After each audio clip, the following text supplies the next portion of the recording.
जय हिंद दोस्तों, जैन जी एग्जाम में आपका एक बार फिर से स्वागत है। आज अपन 2025 में हुए एनटीपीसी ग्रेजुएशन लेवल के पेपर सॉल्व करेंगे, जिससे आपको अंदाजा हो जाए कि इससे आगे होने वाले एनटीपीसी 12th लेवल के group D, SSC, bank, police, इन सब में जीके के कैसे कैसे क्वेश्चन आते हैं, आप उसी तरह से क्वेश्चन की तैयारी कर सकें। और इन क्वेश्चन भी वेरी इंपॉर्टेंट रहेंगे।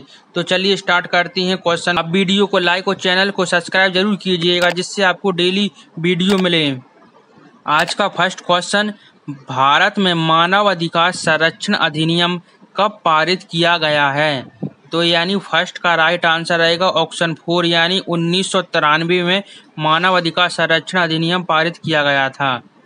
नेक्स्ट क्वेश्चन, एक्सोम मिशन 4 के एक भाग के रूप में अंतर्राष्ट्रीय अंतरिक्ष स्टेशन यानी आईएसएस की यात्रा करने वाले पहले भारतीय अंतरिक्ष यात्री कौन बन गए हैं? इसका राइट आंसर रहेगा ऑप्शन 3, यानी शुभांशु शुक्ला। यह इंपॉर्टेंट क्वेश्चन है, ये आने वाले एग्जाम में भी आ सकता है। क्वेश्चन नंबर 3, 5वीं अनुसूची के अंतर्गत अनुसूचित क्षेत्रों में राज्यपाल के विनियम निम्नलिखित में से किससे प्रसिद्ध या प्रतिबंधित कर सकते हैं? राइट आंसर रहेगा ऑप्शन ए, यानी भूमि अंतरण को। क्वेश्चन नंबर 4, जनजातीय समुदायों के लिए भारत सरकार की शिक्षा पहल एकलव्य मॉडल आवासीय विद्यालय यानी EMRS की शुरुआत किस वर्ष की गई है? राइट आंसर रहेगा इसका ऑप्शन 3, यानी 1997 से 1998 में।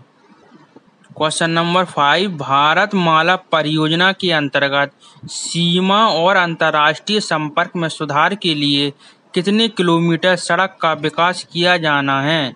तो 5 में का राइट आंसर रहेगा ऑप्शन 3, यानी 2000 किलोमीटर।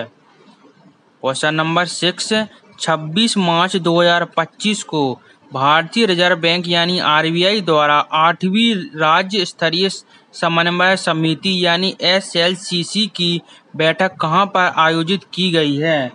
तो 6वें का राइट आंसर रहेगा ऑप्शन 2, यानी गंगटोक सिक्किम राज्य में। क्वेश्चन नंबर 7 है, 2024 के लिए भारत की गरीबी दर पर भारतीय स्टेट बैंक यानी SBI की रिपोर्ट के अनुसार अनुमानित राष्ट्रीय गरीबी दर कितनी है? तो इसका राइट आंसर रहेगा ऑप्शन 1, यानी 4.0% से 4.5% तक।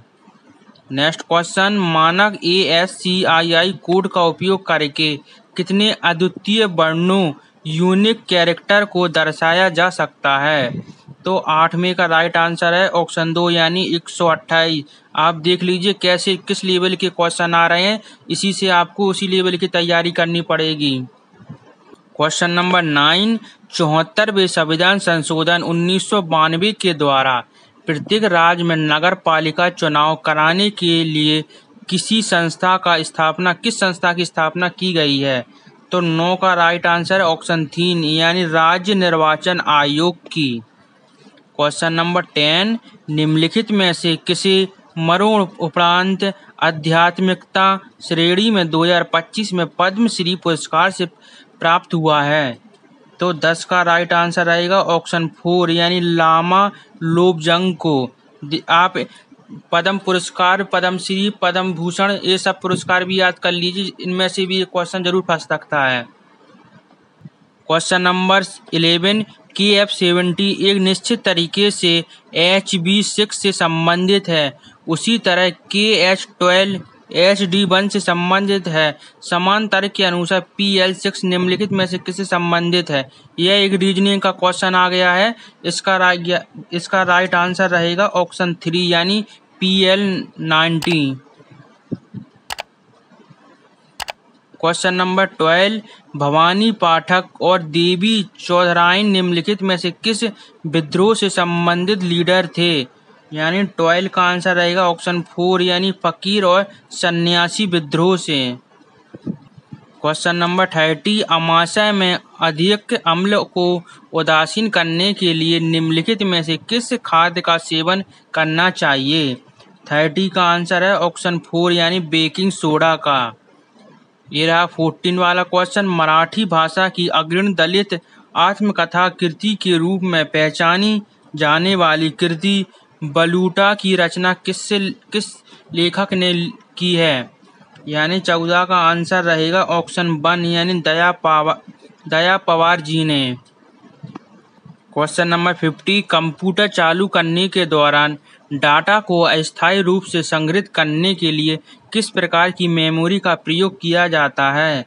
इसका राइट आंसर है ऑप्शन 4 यानी रैम, रैंडम एक्सेस मेमोरी का। कंप्यूटर से संबंधित इंपॉर्टेंट क्वेश्चन जरूर आते हैं, इसलिए आप कंप्यूटर की सारे क्वेश्चन जरूर याद कर लीजिए। क्वेश्चन नंबर 16, वित्तीय वर्ष 2024-25 में भारतीय रेलवे के लिए आवंटित पूंजीगत व्यय कैपेक्स कितना है? 16 का आंसर है ऑप्शन 2 यानी 2.62 crore. Question number 17, computer system के बोल्ड बूट यानी कोल्ड बूट और वार्म बूट के बीच मूल अंतर क्या है?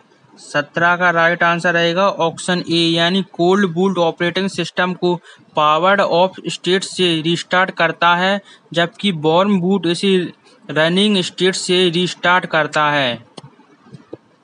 क्वेश्चन नंबर 18, डीएनए के संदर्भ में पूरक कॉम्प्लीमेंट्री शब्द निम्नलिखित में से किस गुणधर्म से संबंधित है? 18 का राइट आंसर है ऑप्शन ए यानी आधार विशिष्टता के आधार पर हाइड्रोजन आबंध क्षमता। क्वेश्चन नंबर 19, चंद्रगुप्त प्रथम के बाद गुप्त साम्राज्य का शासक कौन बना था? 90 का आंसर है ऑप्शन ए यानी समुद्रगुप्त। क्वेश्चन नंबर 20, निम्नलिखित में से किसे हाशिए के समुदाय के लिए पर्यावरणीय न्याय का पक्ष समर्थन करने हेतु 2025 में टाइम अर्थ अवार्ड से सम्मानित किया गया है? यानी 20 का राइट आंसर है ऑप्शन 3 यानी कैथरीन कोलमैन क्लार्क को। क्वेश्चन 21, जनवरी 2025 में आयोजित हुए 18वें प्रवासी भारतीय दिवस PVD सम्मेलन की थीम क्या थी? 21 का आंसर रहेगा ऑप्शन 4 यानी विकसित भारत में प्रवासी जन समूह का योगदान।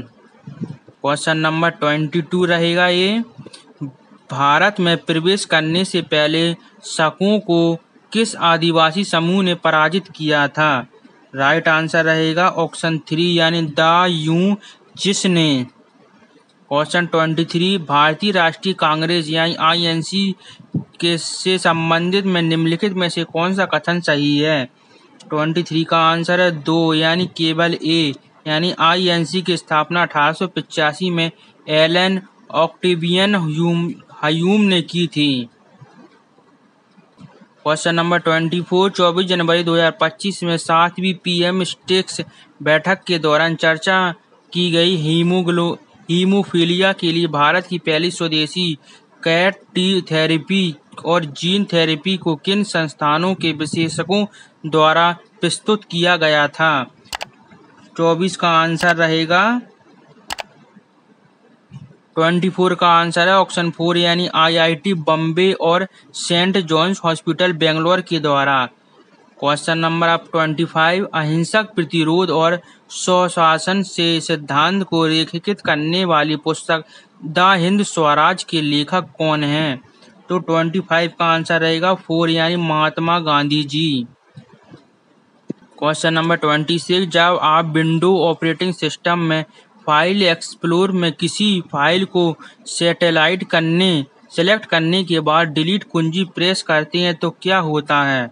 26 का आंसर है ऑप्शन 2 यानी फाइल को रिसाइकिल बिन में भेज दिया जाता है।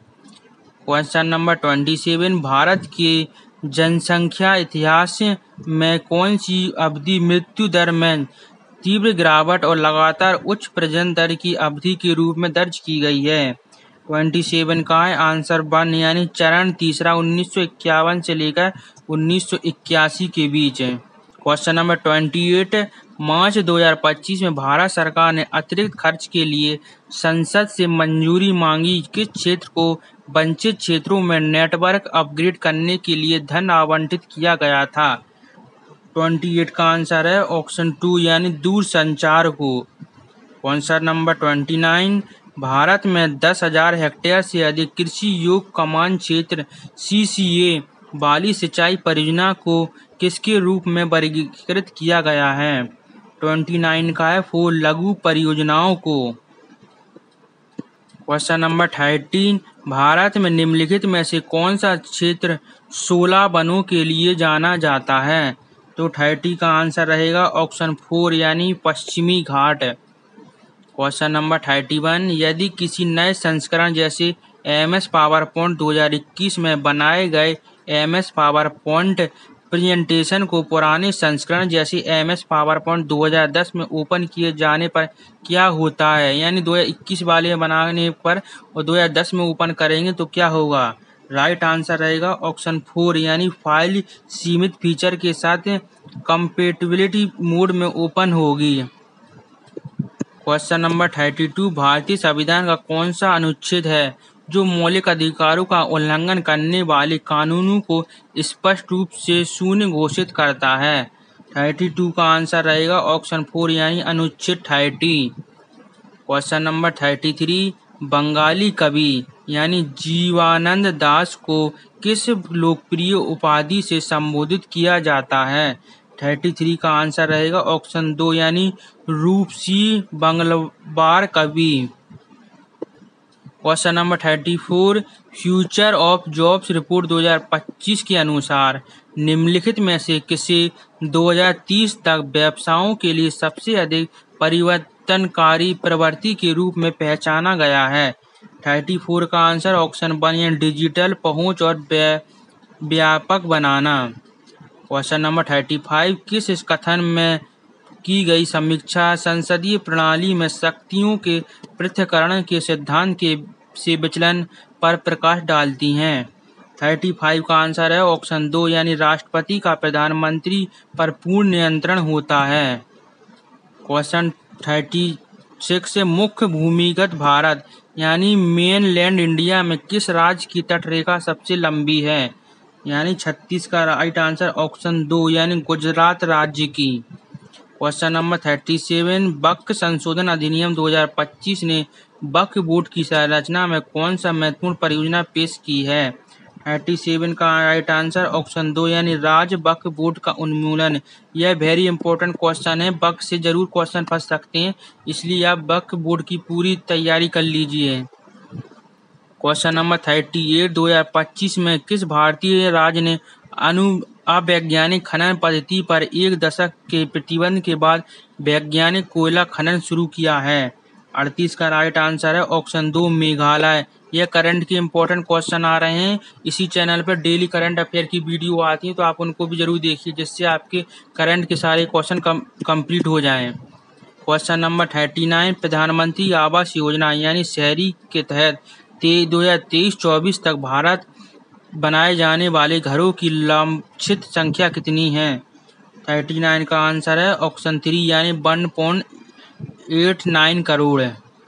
नंबर 40, नवंबर 2024 में PM मोदी की किस देश की यात्रा 17 वर्षों में किसी भारतीय प्रधानमंत्री की पहली यात्रा है? यानी 17 वर्षों के बाद भारत के प्रधानमंत्री जहां गए हैं, इसका राइट आंसर ऑप्शन 4 यानी नाइजीरिया की यात्रा पे। तो हमारे NTPC के इम्पोर्टेंट 40 क्वेश्चन कंप्लीट हो चुके हैं GK के। अगर आपको ऐसी क्वेश्चन चाहिए डेली NTPC के और इसी चैनल पर करंट अफेयर की भी वीडियो आती हैं, तो उन सबको आप देखिए और तब तक आप वीडियो को लाइक और चैनल को सब्सक्राइब जरूर कीजिएगा जिससे आपको डेली वीडियो मिले। सब्सक्राइब जरूर करना है आपको। Thank you, bye.